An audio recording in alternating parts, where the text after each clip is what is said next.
Hola, ¿cómo están? Muy buenas tardes. Bienvenidos y bienvenidas a Espacio de Gestión, el programa de radio de la Maestría en Gerencia Social de la Pontificia Universidad Católica del Perú. Gracias por acompañarnos, gracias por estar con nosotros en este nuevo año. Un año que comienza bien, que contamos con temas nuevos en el programa, con miradas diferentes y con organizaciones además que tienen mucho que contar y mucho que decir en su experiencia de trabajo social. Una de esas organizaciones se llama, SCAES. SCAES es la Escuela Campesina de Educación y Salud. Tienen un trabajo activo hace más de 2 décadas y está con nosotros Delicia Coronado Rivera, que es la directora de SCAES, para que nos cuente cómo es esta organización, cómo han llegado y cómo andan. Delicia, bienvenida. Muchas gracias Qué por gusto. esta presentación, Carlos. Y soy la directora, pero también soy una de las fundadoras. Junto con María del Carmen Parrado Novoa, que es española, es médico. ¿Tú también eres española? No, yo soy cajamarquina. Tú eres cajamarquina. Sí. Perfecto. Y bueno. ¿Y cómo se organizaron SCAES? Bueno, nos encontramos en Cajamarca haciendo un trabajo y yo hacía trabajo de alfabetización. Ok. Y ella hacía ¿Eres trabajo educadora de formación? Sí, soy maestra. De acuerdo. Y de lo cual me siento muy orgullosa. Seguro. Y muy contenta con ello. Y María del Carmen, médico. Entonces, como médico hacía la promoción de la salud y yo hacía alfabetización. Nos encontramos y trabajábamos juntos en 5 caseríos en el distrito de Yapa. Permíteme la acotación, ¿qué hacía una española hace 25 años en Cajamarca? Pues, esta española vino con una congregación. Ah, correcto, había un vínculo con una organización religiosa, de acuerdo. Así es. Y bueno, después con Monseñor Dagmer, no sé si lo recordarás. Por supuesto, cómo no. ¿No? Pues facilitó todo para poder hacer un trabajo social, ¿no? Que era un obispo muy comprometido con los campesinos, ¿no? Seguro que sí. Monseñor Dagmer es muy recordado. Sí, Delicia. mucho. Bueno, entonces una alfabetizadora, digamos, una educadora y una doctora se encuentran y comienzan a trabajar en 5 caseríos. Sí, 5 caseríos en Yapa. Ajá. Y allí nos reuníamos también con las rondas. Claro. Y dentro de esta alfabetización, que no es solamente enseñar a leer y escribir, sino que partiendo del pensamiento pedagógico de Pablo Freire, empezamos a hacer análisis de la realidad, codificando su realidad, haciéndonos preguntas: ¿qué, por qué, para qué, cómo, cuándo, dónde, con quién? Y bueno, pues en ese proceso de concientización los campesinos se daban cuenta que la cosa tenía que cambiar, pero no somos nosotros los que tenemos que hacerlo, son ellos los que tienen que hacerlo, ¿no? Una vez que asumen su responsabilidad. Y lo que también descubrimos es que todo este trabajo ayudó a los hermanos campesinos a recuperar su autoestima, a tomar conciencia de que sí pueden, de que sí son capaces. Son 5 siglos que se les ha venido diciendo a los campesinos y a los indígenas que no pueden, que son analfabetos, que son brutos, etcétera, etcétera, etcétera. Que son animales, Delicia. Eso es lo peor. Increíble. ¿Qué hace por Dios? ¿Cómo es posible? Y nosotros, al contrario, la corriente contraria. Claro. Bueno, decirte también de que todo este trabajo nace desde un compromiso cristiano, social cristiano, nacido en la doctrina social de la Iglesia, ¿no? Si siguen a Freire, presumo que también hay vasos comunicantes con la teología y la liberación. Así es. De acuerdo. Con toda la teología de la liberación, es cómo hablarle a un pueblo que tiene una experiencia más bien de ausencia de Dios, decirle que Dios está presente. Te entiendo perfectamente, Delicia. Entonces estamos en la misma onda. Así es. Ahora, para seguir construyendo este proceso, ¿son años de violencia? Sí. ¿No? Ahí las rondas están resistiendo el embate de Sendero, ¿no? Sí, pero te voy a decir que en Cajamarca y Ayabaca no hubo, digamos, todo el impacto que luego vivimos nosotros a solicitud, que también te voy a contar, de nuestro director espiritual, Pierre Guéry, que era un suizo, jesuita él. nos pidió, ustedes que dicen que están tan comprometidas con los pobres, las necesito para trabajar en Selva Central. Pero termino la idea de Ayabaca y de Cajamarca. Si bien es cierto, se veía atisbos de sendero, había pequeños grupos que lanzaban bombas, etcétera, pero no fue el impacto que vivió Lima, el centro y el sur del país. Ayacucho principalmente. Ayacucho. No, Selva Central también, sin terrible, duda, ¿no? Terrible. Y nosotros hemos estado ahí en Selva con Central. Los Ashánicas. Hemos trabajado con los Ashánicas. Es hermoso, bueno, una experiencia dolorosa, penosa, pero fortificante, fortalecedora, y descubrir todo el potencial que tiene nuestro pueblo. Tiene una capacidad de resistencia y de lucha increíble. Hoy dirían resiliencia, ¿no es cierto? Resiliencia. De salir de allí, ¿no es cierto? Sí, resiliencia. Y bueno, te digo que en el caso de Cajamarca, por ejemplo, fueron las rondas campesinas ¿Seguro? Las que capturaron alguna célula terrorista y se la entregaron a la policía. Y hubo como una consigna entre las rondas que Sendero nunca iba a entrar ahí porque no estaban de acuerdo con Sendero. Y porque había organización popular. Y había organización popular. Había organización campesina, que eso fue su fortaleza. Y sigue habiendo. Claro que ahora está un poco debilitada por los partidos políticos que han tratado de corromper a las rondas. Mira, y han roto, la han roto esa enorme organización. Que es un tejido social magnífico, sí, para el trabajo, ¿no? Y ahora se han sectorizado ya casi, se han independizado cada ronda. Nosotros no queremos entrar en política partidarista porque nuestro compromiso es con la comunidad. Totalmente de acuerdo.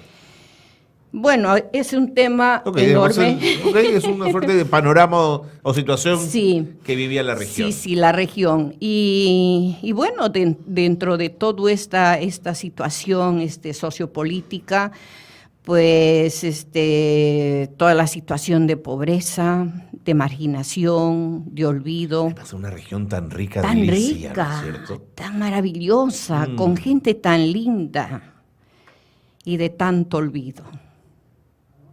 ¿Cuándo dan el paso de esa primera aproximación de trabajo social a la fundación de SCAES?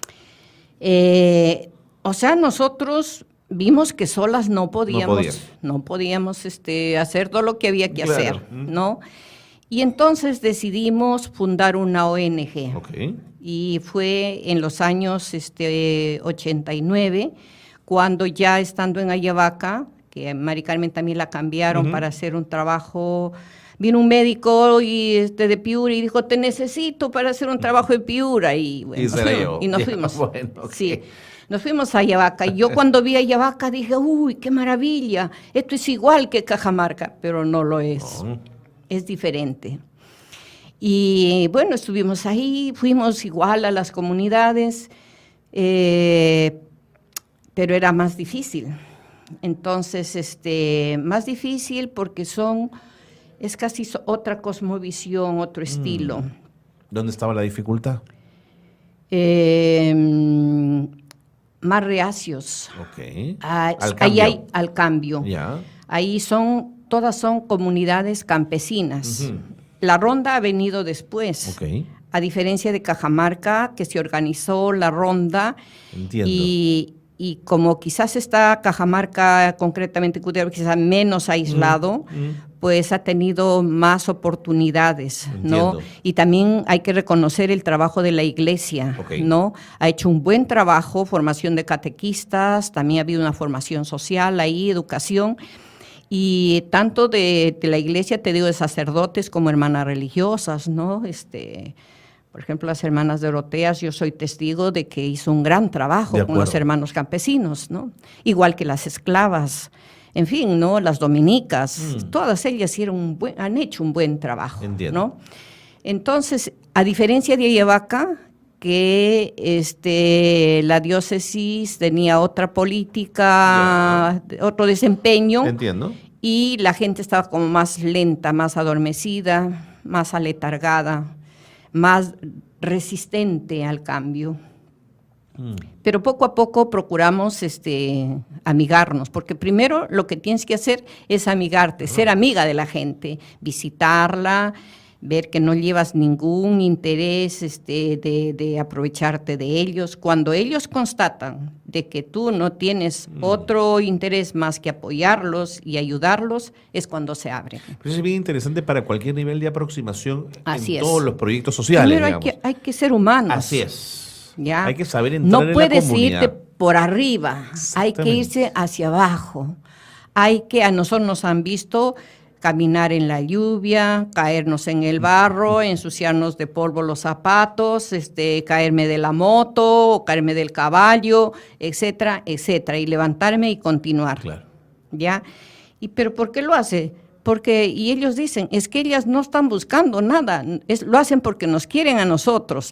Entonces, te digo que el factor humano, o sea, establecer relaciones humanas próximas, horizontales, de reconocer que la otra es persona, tiene iguales sentimientos y potencialidades que tú, y lo único que nos diferencia es el nivel educativo, nada más, ¿ya? Entonces hay que darles educación para que nuestro pueblo cambie, ¿ya? Y eso es pero educación no solamente en el sentido de saber leer y escribir, entiendo. Una construcción es toda una reconstrucción, sí, un conocimiento de su mundo, Así un es. análisis crítico, una propuesta creativa, ¿no? Todo eso. Cuando fundan la ONG en el 89, ¿cómo pensaban financiarla, gestionarla? Bueno, hay mucha de ilusión, de sueño. Seguro. Mucha de ilusión, de sueño, de entusiasmo, ¿no? Y en principio lo financiábamos con nuestros sueldos. Mira. Gastábamos, comprábamos semillas, les dábamos semillas. Yo trabajaba en Ayabaca, fui profesora en el Instituto Tecnológico de Ayabaca. Era profesora y le pedí a mis compañeros que me vengan a ayudar a hacer los huertos. Y venían, o los técnicos agropecuarios también, ¿no? ¿Buscaste ayuda? Sí, horizontal, amigos, gente? sí. Claro, así se comienza, pues. Y formamos promotores de salud con María del Carmen y bueno, los comprometíamos a los vecinos para que les den alojamiento, porque nosotros no teníamos donde darles de dormir, y los teníamos 15 días capacitando. 15 días, y ellos traían maíz, productos de la chacra, frijolito, lo que tenían. Algunos se levantaba temprano y se había ido a pescar truchas al río y lo traía. Y mira, es un poco casi como la experiencia de la multiplicación de los peces y de los panes. Nunca faltó comida. Nunca faltó comida y eran 50 promotores. Imagínate. Y promotoras de salud. De esta experiencia necesito, Delicia, que me sigas contando después de la pausa. Tenemos que hacer un corte y seguimos conversando. Gracias por estar con nosotros en el programa. Y esto solamente es el platito de entrada. Eso te iba a decir y me preocupa el tiempo que nos queda, pero vamos rápido. Pausa y regresamos. Quédense con nosotros.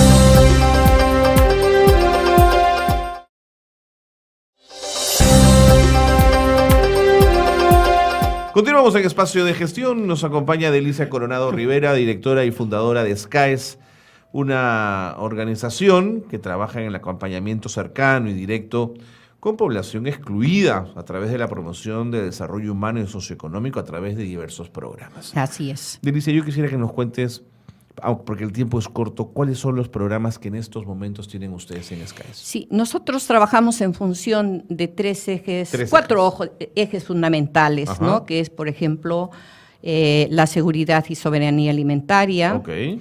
El desarrollo de capacidades técnico-productivas y organizativas. Muy bien. El desarrollo, o sea, el cuidado de la salud. Salud. ¿Ya? Y los ejes transversales son igualdad de género, medio ambiente, interculturalidad. Perfecto. ¿Ya? Entonces ahí hay todo un tejido que se articulan a través de una metodología que es refledación, que precisamente refledación es una metodología que lo idearon los una ONG inglesa, ActionAid. ¿Cómo se llama? Refledación. Reflect Acción. Reflect Acción. Que es regeneración de Freire, traducido al castellano. De acuerdo. La regeneración de Freire, tú recordarás que Freire producía unos códigos, ¿no? Que eran dibujos que recogían imágenes de la realidad y que luego lo llevaba al grupo para hacer el proceso para la discusión. Pero a diferencia de eso, el Reflect, la misma gente codifica su realidad. Okay. Y eso desarrolla, pero bueno, es una maravilla. Cuéntanos un poquito, ¿cómo funciona? Mira, se utilizan las herramientas del diagnóstico rural participativo, entonces hacen el mapa de su comunidad, el mapa de recursos de su comunidad, el mapa, digamos, de los recursos humanos, quién es curandero, quién es promotor, quién es el peluquero, quién es carpintero, etcétera. ¿Qué recursos? Recursos naturales, ¿dónde están las fuentes hídricas, dónde están los bosques, qué árboles maderables tienen, qué plantas medicinales? Bueno, enorme, es enorme. Luego tenemos la herramienta, por ejemplo, de las matrices, ¿ya? Matrices donde ya ellos empiezan a hacer las relaciones, ¿no? De, vamos a poner de género, varón, mujer, qué hace el varón en el hogar, qué hace la mujer en el hogar, qué hace en el campo el varón, qué hace la mujer en el campo, ¿no? Entonces, de ahí empezamos a trabajar también todo el tema de género. Hacemos un diagrama de 24 horas donde los participantes diseñan con dibujos qué hacen durante esas 24 horas, la administración del tiempo. Y ahí es donde se descubre que el hombre trabaja lo máximo 10 horas. 10 horas, mientras que ellas... Sí, y ella trabaja 16, 18 horas, ¿no? Entonces, te permite ver desequilibrios, desigualdades, inequidades. Así es, de relaciones, ¿no? Tenemos los mapas, diagramas, matrices, árboles, ¿no? Árbol de ingreso, árbol de egresos, el árbol de la desnutrición, el árbol, o sea, ya le pones el nombre que quieras, ¿no? Y es la relación causa-efecto, ¿no? Y también la alternativa de solución, ¿ya? ¿Y esto es muy revelador? Total. Para los campesinos que están... Mucho. Mira, yo te voy a decir lo que dijo una vez haciendo el árbol de la desnutrición. Un campesino salió a exponer, porque luego lo bueno es que lo hacen, lo discuten, siguiendo la metodología, lo hacen. Entonces, primero lo hacen en el piso, con palitos, piedritas, hojitas, lo que tengan, y dicen, no, esto no es así, esto no es para acá, este es aquí. Lo reubican y discuten y bien, ya. Una vez que lo han diseñado, han discutido, han analizado, lo pasan a un papelote. Una vez que lo han pasado al papelote, ponen carteles léxicos, que a veces si alguno del grupo sabe leer y escribir, lo hace. Y si no, un facilitador. Así es. Y luego sale y lo expone. Esa capacidad de ponerse en público frente al grupo y exponer, es que eso es una maravilla, desarrolla unas habilidades de liderazgo enorme. Totalmente. Y bueno, eso es como método. Y luego de ahí se va sacando planificación, tareas. Ya, esto es lo que hemos visto. ¿Y ahora qué vamos a hacer? Exactamente. ¿Qué hacemos ante esto? ¿No? Entonces te estaba contando esta anécdota que hicimos el árbol de la desnutrición, un alto índice de desnutrición en Cajamarca. Y vimos que, bueno, pues cuáles son las causas y cuáles son las consecuencias, ¿no? Y salió un campesino y dijo, voy a decir la palabra que dicen ellos, así dice, qué cojudos que hemos sido, nosotros vendiendo los huevos, las verduras, el quesillo, y trayendo harina y trayendo fideos para comer, por eso estamos así. Hay que comer repollo para ser bien inteligentes. Pero qué lucidez encontrar eso en el proyecto, ¿no? Y en el diagnóstico. Sí. Qué interesante. Es pero una maravilla, ¿no? Ahora, como este es un programa que tiene que ver con gestión y con gerencia, sí es importante saber cómo miden el impacto de estos proyectos. Mira, el impacto te voy a contar, nosotros, no todos quieren entrar en este trabajo porque demanda bastante trabajo, nuestro y de la gente. Porque con la gente ellos dicen, sí, con SCAES se hace el cambio, pero también piden que trabajemos. ¿Ya? Entonces hay que estar decididos a trabajar. Así es. ¿Ya? Y de parte a parte. Muy bien. Ese es el primer cambio, un compromiso por el cambio. Segundo, la organización solo no puedes, entonces ahí entran todas las dinámicas de grupo para hacerles entender por qué hay que organizarse, qué sucede si no nos organizamos, si se va uno solo a gestionar, pues no le van a hacer caso. Y muchas veces, y tenemos experiencias donde la gente se ha organizado ya por cuenta propia y ha venido al alcalde a reclamarle, el alcalde que quería hacer el parque porque simplemente quería dejar su monumento, han venido y han hecho una marcha con los niños y los niños diciéndole a las mujeres, danos el presupuesto para nuestro colegio, la plata no es tuya, la plata es del pueblo. ¿Ya? Y hasta que fue tal presión que terminó aprobando el proyecto, ¿no? Entiendo. Ya, y entonces en lo que es organización, es un trabajo paulatino, de acompañamiento, porque dicho sea de paso, si bien ellos se organizan en las rondas, pero ya lo que significa dinero son muy individualistas. Hay mucha desconfianza. Entonces, el cooperativismo no es una figura instalada. No funciona ahí.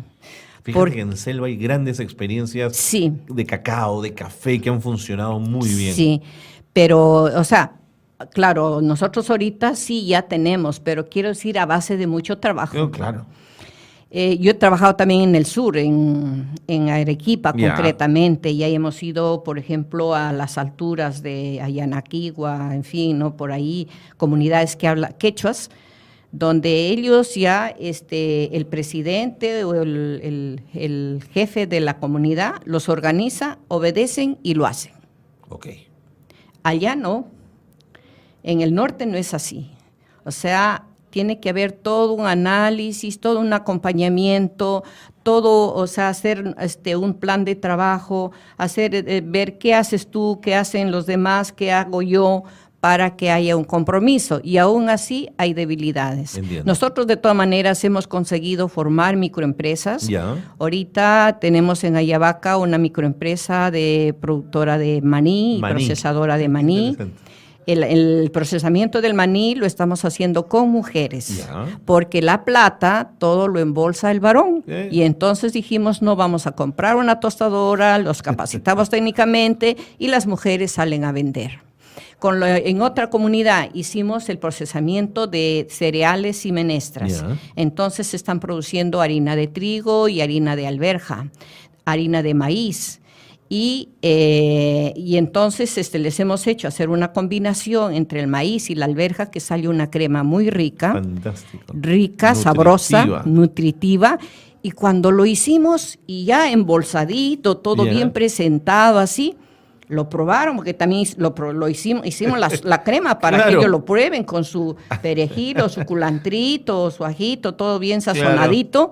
Uy, dije, esto es mejor que el caldo de gallina. No, yo lo quiero comprar para mí. Entonces, todos sacaron su platita. Lo que íbamos a venderlo en Ayabaca, lo compraron ellos. Además, digamos, si me hablas del maní por mujeres, estamos hablando de ese eje transversal de igualdad de género.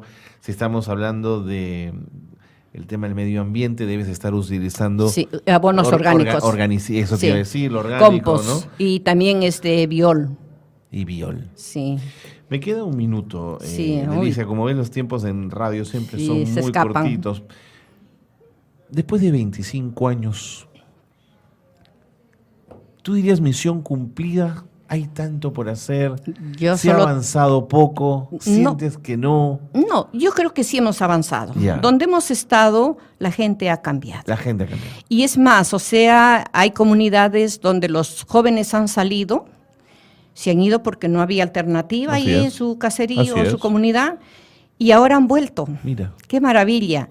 Mira, en caso de Ayabaca tenemos 2 comunidades. En cada comunidad ha regresado un promedio de 20 familias jóvenes, de familias jóvenes que han regresado porque ven que su comunidad ahora tiene lo que estábamos hablando, que nos falta por hablar, el agua, tienen riego tecnificado, tienen producción diversificada, mejoró su dieta alimenticia, hemos hecho cocinas y viviendas saludables, entonces su vivienda está iluminada, ya no está solamente adobe, sino que lo han revestido, etcétera.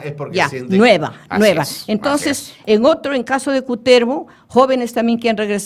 Es un buen indicador, mira. Sí, es de impacto y que regresan los jóvenes y dicen, no, yo a la costa ya no me voy. Claro. Prefiero trabajar acá porque mira, con el riego dependiendo del cultivo, tiene 3 cosechas al año. Hemos elevado los rendimientos productivos de 300%. Con riego tecnificado y tecnología apropiada a la zona. Has usado menos agua, has usado tecnología apropiada y tu producción crece en 300%. Se ha elevado. Fantástico. Entonces, imagínate, la economía de la gente ha mejorado. ¿Qué sucede con el tema de género? Antes el papá no quería educar a la hija mujer. ¿Por qué? Porque decía que, ¿para qué va a educarlo a la hija mujer si va a ser para el prójimo? Ahora ya no. No, ahora él sabe que la hija mujer tiene que ser igualmente educada como el varón y la está mandando, la está mandando a secundaria y lo está mandando al tecnológico o a la universidad. De acuerdo. Delicia, te propongo algo, vente otro día para seguir conversando, porque nos hemos quedado con ganas de seguir hablando. Te digo, después de 25 años nos queda una enorme satisfacción. Pero no cabe duda, yo siempre les digo, repito los versos de Vallejo que dice, hay hermanos, hombres humanos, hay muchísimo que hacer, y aquí desde esta emisora que nos ha dado esta oportunidad de SKAES, ojalá a través del pago de impuestos canalicen fondos para seguir sembrando agua, para seguir reforestando, para seguir desarrollando, para generar una nueva sociedad, un nuevo Perú, más consciente de sus deberes, de sus derechos. Más solidario. Más solidario. Muchas gracias. Me encanta conocerte. Muchas gracias a ti también, Carlos. Ha sido un gusto tenerte Para aquí mí en el también. programa. Muchas gracias. Delicia Coronado Rivera, directora y fundadora de SKAES, ha estado con nosotros en el programa. Se ha quedado corto el tiempo, había mucho por conversar, pero ya tendremos oportunidad de seguir conversando con ella y ojalá que podamos seguir conversando con gente de la organización para conocerlos un poquito más. Sí, yo espero que también vengan otros compañeros, compañeras. Así es, por supuesto. Un abrazo, Delicia. Bueno, pues otro para ti. Pausa. Muchas gracias. Pausa y seguimos con más. Quédense con nosotros.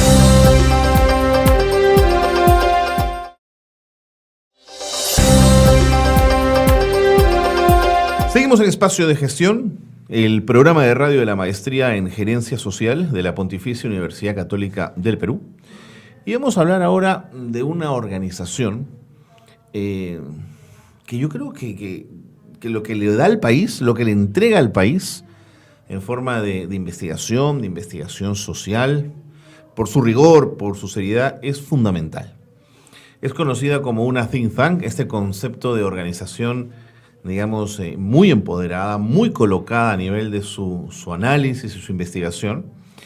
Y Santiago Cueto, su director ejecutivo, flamante además, porque está desde agosto. Yo pensaba que estaba más tiempo, pero Santiago Cueto lleva en GRADE muchos años y ahora es director ejecutivo. Bienvenido, Santiago. Muchísimas gracias por la invitación. Gracias por estar con nosotros. ¿Qué cosa es GRADE para quien anda un poco perdido en el espacio? GRADE es un centro de investigación privado, independiente, no tiene ninguna afiliación política, religiosa, no depende de fondos estatales, dependemos totalmente de los proyectos que podamos gestionar y trata de producir estudios que lleguen a conclusiones que sean relevantes para el desarrollo, así es, de políticas públicas, para la revisión de políticas públicas, para la toma de decisiones, para el bienestar en última instancia de la población peruana. ¿Qué tiempo tiene GRADE, Santiago? Desde 1980, ya vamos a cumplir 40 años el próximo. ¿Haber nacido en el año del retorno a la democracia tiene algún sentido? Sí, fue una visión de 3 personas que pensaron que era un buen momento para empezar a investigar y a discutir cosas alrededor del país, ¿no? Y sí, y de ahí ha ido creciendo hasta lo que somos ahora, sí. ¿Quiénes eran esas 3 personas? Elan Jaworski, Francisco Sagasti y... Vale olvidarse, no te preocupes. Después vendrá. y Claudio Jerska. Perdón. De acuerdo. Perdón. Perfecto. ¿Fueron años duros los comienzos? ¿Los años de la violencia, además? Sí, claro. Los temas, además, han ido mutando a través del tiempo, ¿no? Sin duda. Así es. Entonces, eran años de violencia, años en que todavía se pensaba mucho en el modelo económico, luego en el año 90, años en que se pensaba no solo en la violencia, sino cómo en estabilizar el país, luego de la gran crisis que tuvimos en la segunda mitad de los 80s. Así es. Y ahora, digamos, hay tal vez menos interés en los temas macroeconómicos y más interés en los temas específicos, sociales, como, qué sé yo, pobreza, gestión del agua, empleo, educación, etcétera. La mutación de los temas en un centro de investigación como GRADE, ¿en qué se sostienen? ¿En la coyuntura?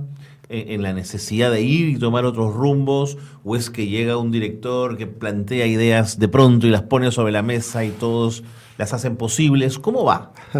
No, en GRADE tenemos un sistema en el cual los investigadores principales tienen prácticamente todos un doctorado, entonces tienen mucha autonomía para plantear sus propios temas de investigación.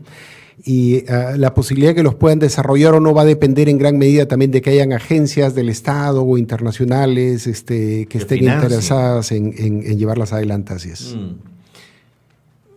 ¿Por qué una instancia internacional estaría interesada en financiar un proyecto de investigación de este tipo?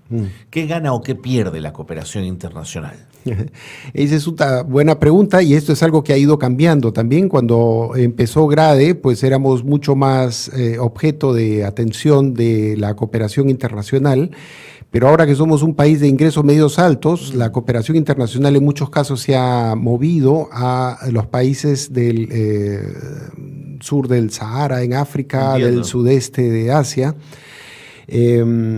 Pero de todos modos hay agencias que quieren trabajar con el Perú y que quieren hacer estudios de investigación. Nosotros trabajamos principalmente en ciencias sociales y entonces quieren ver, por ejemplo, el impacto de algún tipo de programa. Hace unos años hicimos una evaluación de impacto de, por ejemplo, el programa Una Laptop por Niño, que fue un programa masivo en el Perú.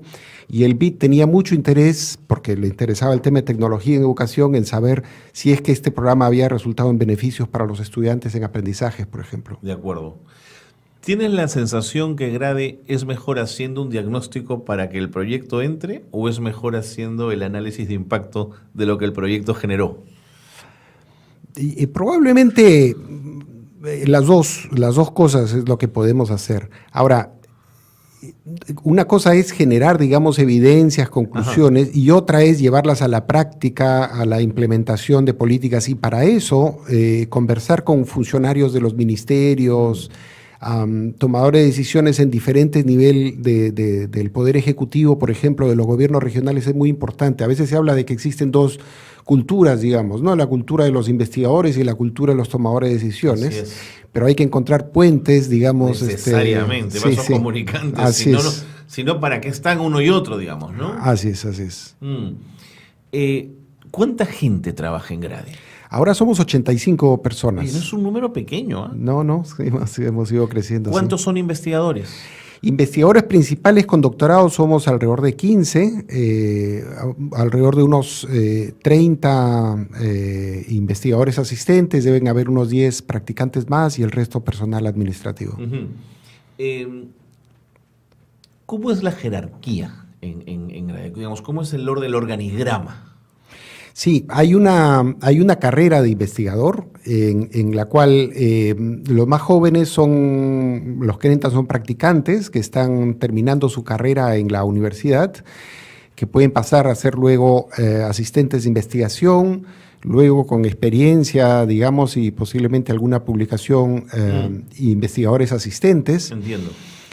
Luego, si cuentan con una maestría, pueden ser investigadores adjuntos. Ahí, en algún momento, nosotros hacemos un trabajo de apoyarlos a los que quieren hacer un doctorado. Entonces, los ayudamos con algunos contactos, con cartas de referencia para que puedan conseguir una beca para estudiar afuera, que es una cosa muy complicada. Y luego, cuando retornan, si es posible, nos interesa mucho incorporarlos dentro de esta misma carrera que mencionaba como investigadores asociados, claro, o finalmente como investigadores principales, que es el nivel más alto de grado. Entendiéndote, Santiago, hay una línea transversal atravesada por el grado académico. Sí. Parece que ahí pesa mucho en grade esa condición. Sí. Sí, el doctorado es lo que te permite pasar a la categoría de investigador principal, así es. De acuerdo. ¿Por qué grade no ha mutado o no ha mirado la posibilidad de ser universidad con esa riqueza de investigación y de trabajo en lo social? ¿Lo han pensado, lo han discutido? Es una pregunta muy interesante. Estamos pensando ahora ampliar un poco el repertorio de grade. Hace un par de años hemos empezado con cursos sobre evaluación de programas y evaluaciones de impacto que han tenido mucho éxito, mucha acogida y que se dan en el mismo grade. Y en esa línea, un posible camino a seguir después podría ser efectivamente convertirnos en una universidad, ¿no? O asociarnos tal vez con alguna universidad. De pronto. O sea, pero sí está en la mira, es una posibilidad abierta. Sí, es una posibilidad, sí. De acuerdo. Este concepto think tank, ¿qué significa? Que lo he visto en ustedes muy instalado en el IEP también, por ejemplo. Sí. Think tank es, claro, la traducción más o menos libre es centro de pensamiento, digamos, ¿no?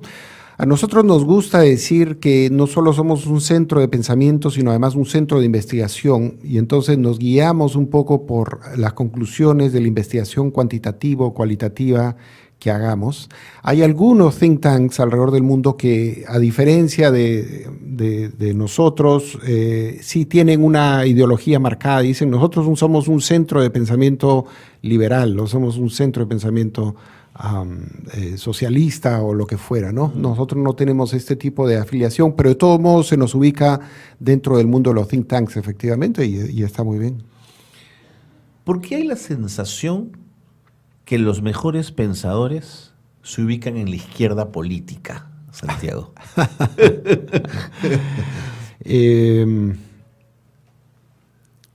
Esa es una buena pregunta, tal vez para la siguiente encuesta de poder. Ya me has dejado una investigación, ya me has dejado pensando. Hay una larga tradición de pensadores de izquierda en el país. La ha habido también de pensadores de derecha. Tal vez en años recientes no hayan destacado tanto los pensadores, ¿no?, de reciente, aunque sí tenemos algunos anteriores, ¿no? Que han tenido todavía una gran influencia en el Perú, y tal vez haya que retomar este grupo. Pequeña grupo que se ha formado de congresistas liberales tal vez quiera tomar algo alrededor de esta ideología, aunque discutir de ideología en estas épocas no está muy de moda, ¿no? La gente es más pragmática. Digamos, porque he leído alguna vez con cierta distancia esta presencia digital de manifiesto.pe o de autores marcadamente de derechas que señalan que la narrativa de las ciencias sociales se la ha adueñado la izquierda. Y lo plantean además con cierta rabia y con cierta desesperación por retomar un discurso, ¿no? Sí, pues, y ahí lo que sería bueno es un balance, tal vez, porque uno difícilmente podría decir que en el Ejecutivo en los últimos 20 años ha predominado ideología de izquierda, ¿no? Difícil sería sostener algo así, me parece. Más le vendría bien al país esa dualidad, en tal caso, ¿no? Así es, totalmente. Aunque tiene razón que izquierdas y derechas parecen ser ya compartimentos estancos venidos a menos. Algunas últimas preguntas de grade. ¿El financiamiento es hoy día solamente por proyectos? Sí. ¿Y por qué no del Estado? En los últimos 5 años tuvimos un financiamiento, 10 años en realidad, está terminando este año, un financiamiento muy generoso de la cooperación canadiense en una iniciativa que se llamó Think Tank Initiative, la iniciativa Think Tank.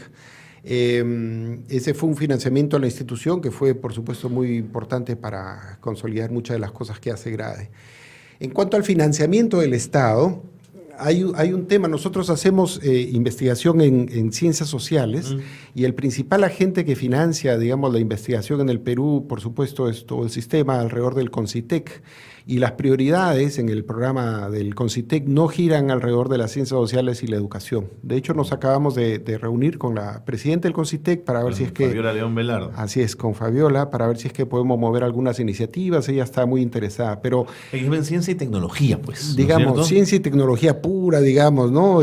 Pura y dura, tradicional, o las ciencias duras, como dicen algunos, sí. ¿Y cuéntame, qué están planeando con el CONCITEC o todavía está en pañales? Sí, estamos planeando un conjunto de actividades para ver cómo es que internacionalmente se mueve el tema de las ciencias sociales desde las agencias nacionales de investigación, cómo es que las ciencias sociales pueden tener un impacto en el desarrollo económico del país, que es uno de los fines del CONCITEC. Y esperamos organizar un evento y una serie de publicaciones, espero hacia mayo o junio de este año. De acuerdo. Una última pregunta antes de irme a la pausa y para cerrar el tema de GRADE, y tiene que ver con el futuro. ¿Cómo te imaginas a GRADE en 10 años? ¿Dónde está GRADE en 10 años? Te estaba contando que estábamos ampliando nuestro repertorio alrededor de... no solo de investigación, sino también de organización de cursos.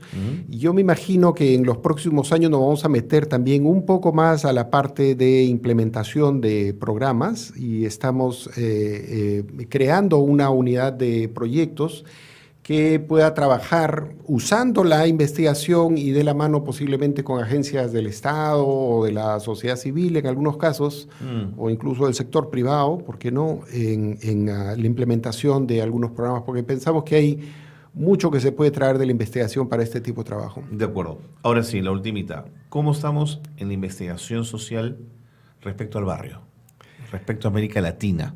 Seguramente te ha tocado estar en congresos y uno cuando va a congresos ahí un poco que mide a sus pares, ¿no es cierto? ¿Qué has encontrado, Santiago? Sí, bueno, hay, como te decía antes, en el Perú hay muy poco apoyo del Estado para la investigación en ciencias sociales, cosa que no ocurre en, por ejemplo, Chile, México, Brasil, incluso Argentina y Colombia, donde hay más apoyo del Estado para la investigación en ciencias sociales, porque cuando se va, digamos, la cooperación internacional, como mencionaba antes, lo que debería hacer es entrar al Estado, cosa que está ocurriendo todavía tímidamente en el Perú.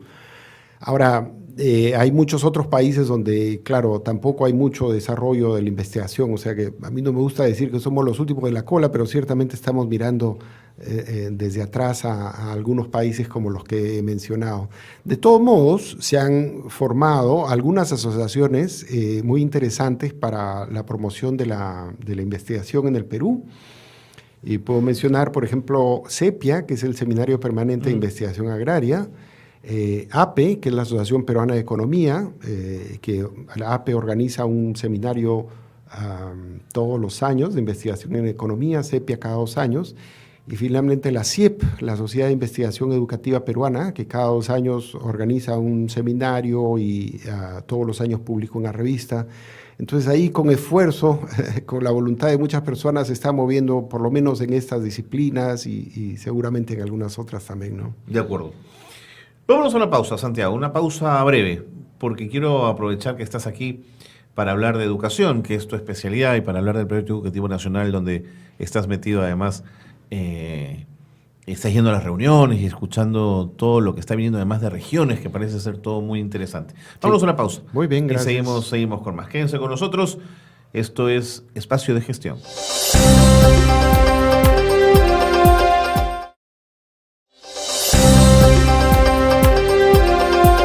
Continuamos en el programa, continuamos en Espacio de Gestión. Santiago Cueto está con nosotros, director ejecutivo de GRADE. Y una de las personas, de las autoridades en el mundo de la educación que están trabajando en el Proyecto Educativo Nacional.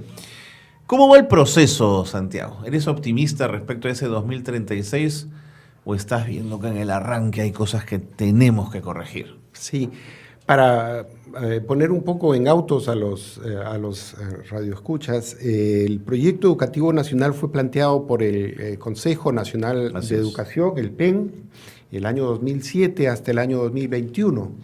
Entonces, el año pasado, el Estado, el Ministerio, nos encargó empezar a pensar un nuevo proyecto educativo nacional que llegue del 2021 al 2036, efectivamente.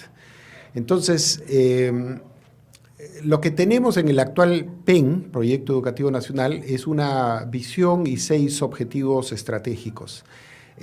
Lo que hemos empezado en el Consejo Nacional de Educación es una discusión sobre cuál podría ser una nueva visión y cómo podríamos plantear si es que van a ser objetivos estratégicos nuevamente o si deberíamos plantearlo de alguna otra forma.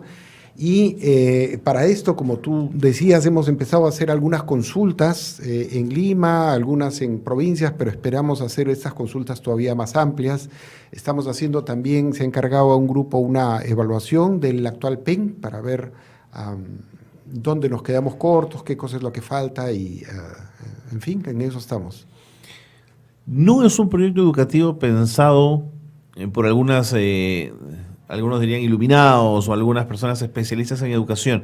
Se está intentando aterrizarlo, digamos, de la forma más descentralizada, amplia posible.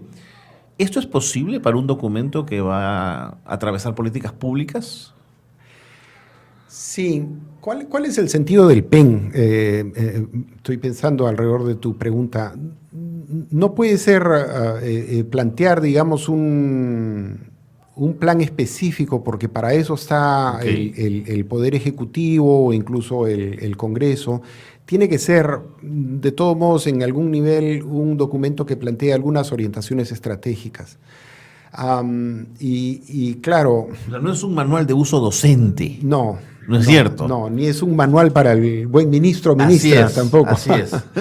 Pero sí es un documento que esperamos le sugiera cosas a cualquiera que esté interesado en educación. Y el otro día justo teníamos una discusión pensando en los diferentes grupos objetivos que podrían trabajar en esto.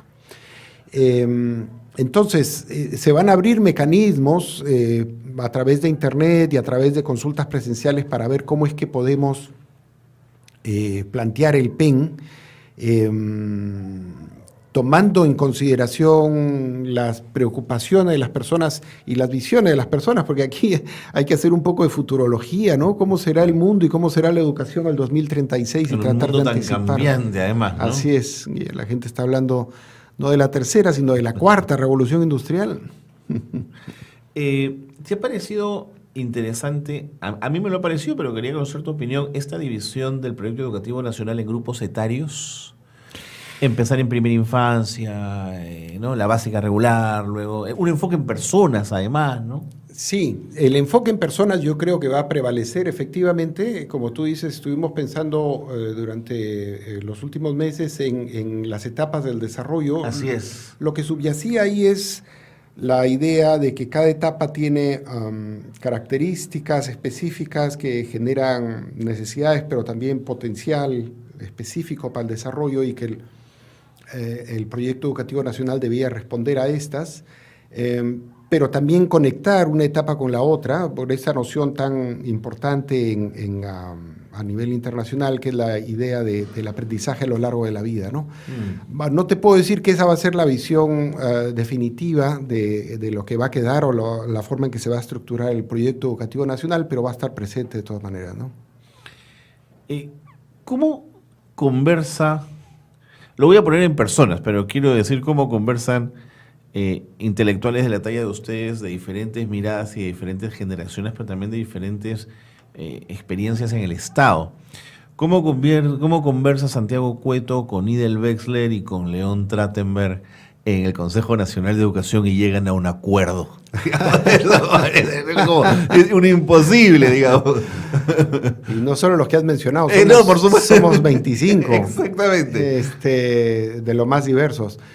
Conversamos muy alturadamente con una agenda que nos pone la presidencia. A veces se logran acuerdos, a veces no, y entonces encargamos a la dirección, digamos, al comité directivo, al consejo directivo del Consejo Nacional de Educación, que formule una propuesta que integre en la mejor medida posible todas las cosas que hayamos discutido y que sistematice la información, digamos, sí, que haga un poco de orden en las ideas. Sí. Y a partir de eso avanzamos, ¿no? Sí. Conocí al grupo de apoyo, me parece gente muy joven además y muy interesada en que ese proyecto sea un éxito. Sí, claro. Tenemos un muy buen equipo técnico. Ahora, tengo experiencia por el programa de educación que conduzco en Exitosa los domingos y donde hablamos con muchos profesores, porque es un programa de rama magisterial, que los docentes tienen muchas ganas de participar de este proyecto, Santiago.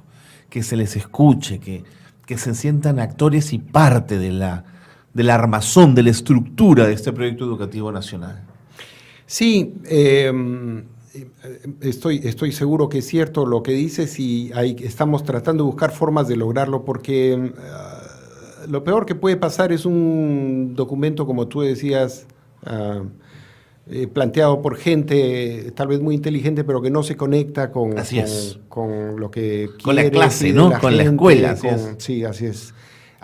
O peor, que ni siquiera es conocido por ellos, que alguna gente nos ha dicho, bueno, ustedes han tenido este PEN que ha estado vigente estos últimos más de una década, pero yo no lo conozco, cómo es que lo han trabajado, etcétera. Entonces, una vez que logremos este proceso de consulta, deberíamos pensar también en un proceso de diseminación, de impacto, de involucramiento con los actores para que lo hagan suyo, ¿no? De todas maneras, sí. Ya han tenido eventos en regiones, no sé si has podido ir a alguno de ellos, Santiago. Sí, no he ido a ninguno, pero estoy planificado para este año para asistir, efectivamente. ¿Y qué te han contado los que se han ido, que han encontrado allí? ¿Hay una cosa que bulle? Totalmente, hay un gran entusiasmo de los actores. También he percibido lo mismo. Así es, por ser parte, ¿no? Por ser considerados, porque se escuche su opinión. Estamos en ese camino. Ahora, vamos al fondo del asunto, al 2036. ¿Cómo se plantea la educación en un arco de tiempo tan grande, Santiago? Hemos estado pensando en escenarios, cómo va a ser la educación en el futuro y como decía antes, el ejercicio de la futurología es sumamente complicado. Sí, es complicado, sí.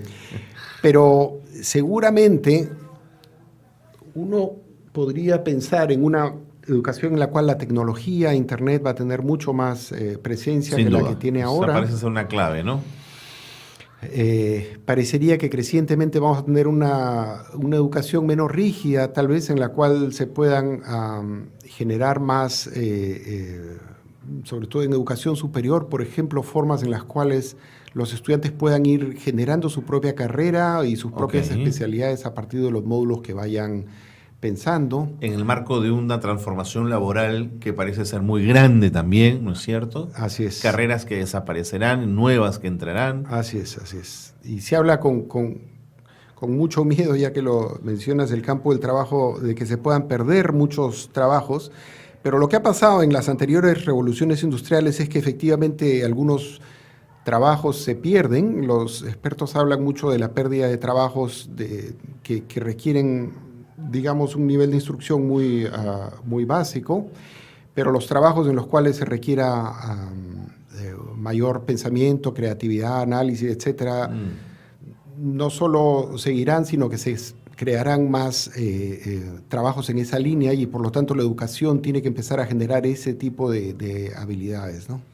Te voy a sonar apocalíptico también, pero no sé si te pasa, pero cuando a mí me hablan del cambio climático, a mí me entran unos sudores y unas preocupaciones que son, o sea, que trascienden a mis hijos, digamos, ¿no? ¿Qué pasará en ese 2036? No sé si la figura del cambio climático entra en esta lógica también de trabajo, Santiago. Sí, tú sabes que alrededor de esto, la meta o los grandes objetivos de desarrollo que nos ha planteado el sistema de Naciones Unidas del 2015 al 2030 son los objetivos de desarrollo sostenible, que tienen que ver con esta idea de mitigación, ¿no? Así es, de sostenibilidad en medio del cambio. Y uno de los temas es cambio climático, pero dentro de los 17 Objetivos de Desarrollo Sostenible, que no se han discutido mucho en el Perú, y yo creo que valdría la pena hacerlo, está educación, pobreza, etcétera, pero todos, digamos, planteados con esta perspectiva de desarrollo sostenible, ¿no? Entonces, definitivamente tenemos que empezar a pensar más en el futuro y en cómo podemos anticipar los cambios negativos para que todos llevemos una vida más feliz. ¿Han hablado ya de equidad de género? Que parece ser además el conflicto más grande de la historia, digamos, ¿no? A mí me parece que es complejo, pero siento que hay cosas sumamente más importantes, pero en fin, no te fíes un poco de mi percepción. Yo la verdad es que pensaba que era, hasta hace 2 o 3 años pensaba que la igualdad de género era un tema ya establecido, digamos, pero me ha sorprendido efectivamente, como tú dices, la reacción en contra, la viralidad, ¿no? ¿no? Ahora, sí queda claro que el feminismo es el gran pensamiento del siglo XXI, esa sensación tengo yo. Irrumpe con una vigencia y con una sensación de atizar un poco el avispero que me parece saludable. Sí, sí. O sea, es obvio que durante el siglo XX se atropellaron históricamente, ¿no? Así es. Se atropellaron los derechos de las mujeres en muchos sentidos. Y el feminismo tuvo un rol para ponerla en su lugar, igual que digamos, todas las reivindicaciones que tienen que ver con cuestiones raciales en Estados Unidos, con Martin Luther King, que fue su aniversario, ¿no? El Consejo Nacional de Educación, volviendo a género, se ha planteado múltiples veces en la posición de respetar la igualdad de género y de promoverla, porque yo creo que si cedemos en esta discusión que tiene que ver por ahora con el currículo, se comprometen muchas otras decisiones del Estado que tienen que ver también con, por ejemplo, el Plan Nacional de Igualdad de Género. En fin, el género aparece en múltiples, y la igualdad de género en particular, en múltiples documentos del Estado. Y si cedemos, yo pienso, en esta primera del currículo, estaríamos en un grave riesgo de ceder en las otras y sería lamentable, ¿no? En mi opinión, y puedo decir también del Consejo Nacional de Educación, por todos los pronunciamientos que hemos tenido al respecto. Santiago, muchísimas gracias por haber estado con nosotros. Me he quedado pensando en tu respuesta porque creo que en el fondo también hay una exacerbación de la ignorancia y del miedo a través de toda esta discusión sobre el género en la educación. Y me irrita profundamente. Pero en fin, ya será materia de otro programa. Gracias por haber estado con nosotros. Gracias también. Vente cuando quieras, Santiago, a conversar. Acá estamos. Este es un espacio abierto. Muchas gracias. Gracias. Muy bien, con Santiago Cueto y esto que nos ha contado de GRADE y del Proyecto Educativo Nacional, le tenemos que poner punto final al programa. Gracias por habernos acompañado. Nos encontramos la próxima semana en Espacio de Gestión.